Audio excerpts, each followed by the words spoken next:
one of the key, it's probably one of the deepest or the most pivotal exercises in the soul healing arsenal. And that exercise is called the forgiving experience. It's used for some pretty deep pain. This is an exercise that can be used for, some severe things that happen in marriage: adultery, addiction, abuse. And just sometimes those things that occur that wound us, that hit us on a very deep level, maybe not to that difficult degree, but where forgiveness is required.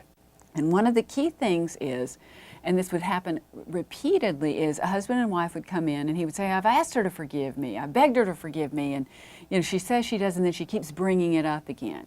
And he says, she's not forgiven me because she won't let it go. And she says, I can't forgive him because he's not really sorry. How do you know I'm not really sorry? He doesn't seem sincere. So Tom and I began to look at what was going on when that happened, and why is it that one partner thought the other partner was insincere. And we realized that there was a key ingredient very typically missing in these couples, and that ingredient was empathy. And one of the things we talk about is if you hurt your partner, if you wound your partner, and you say, I'm sorry, well, the partner, yes, the partner we need to forgive you, but there's a real big difference between I'm sorry and wow, I see that I hurt you. In fact, I see that I made you feel sad or insecure or alone. And because I made you feel that, I really want to humbly ask you to forgive me. Now, which way do you think I'm really sorry? The first way, when I just say I'm sorry, or the second way, when I'm really letting you know that I have empathy for the pain that I've inflicted upon you? So we started developing steps to a forgiveness exercise. We call it the forgiving experience. And step number one is you ask for a time to share.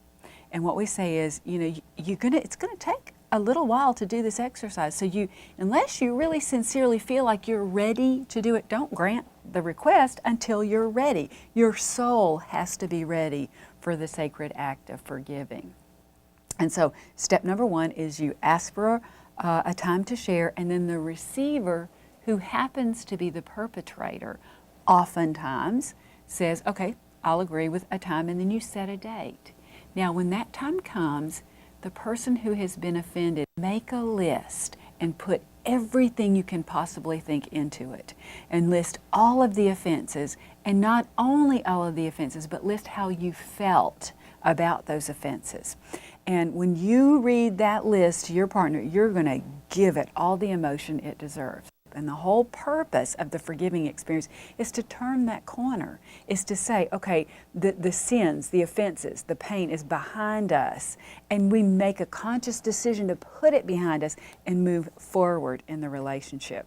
And that turning of the corner involves a great deal of empathy on the part of the perpetrator. Now, there are rules. There are no tissue damage, no property damage, and no soul damage. That is called the explosion. That is step number 3. And the explosion is getting the energy out, giving it the anger it deserves. And step number 4 is called the implosion. And it always happens. The implosion is where all of a sudden it moves you from anger to a deep pain inside. So at that point then, we are at step number 5, and we begin to move, and now the perpetrator can speak. And even then, he can't ask for forgiveness. Even then, the perpetrator begins to talk about what he did. And part of what the forgiveness experience is about is remorse and repentance. It's turning the person around. And saying I'm sorry too quickly oftentimes doesn't allow for the remorse and the repentance to move in. Step number 6 then is saying how it must have felt to be her. You must have felt so alone and so by yourself and so horrible. This must have been the worst betrayal of your life. Then, guys, we are at step number 7. And step number 7 is the request. And what we like to say is, instead of saying, I'm sorry, what we like to ask the perpetrator to do is say, do you think you could ever find it in your heart to forgive me? And forgiveness, I believe with all my heart, must be given from your heart and soul. Not only that, but I think forgiveness is a process. I know there's different theological perspectives, but in a case of a soul murdering wound, I think it's going to take some time.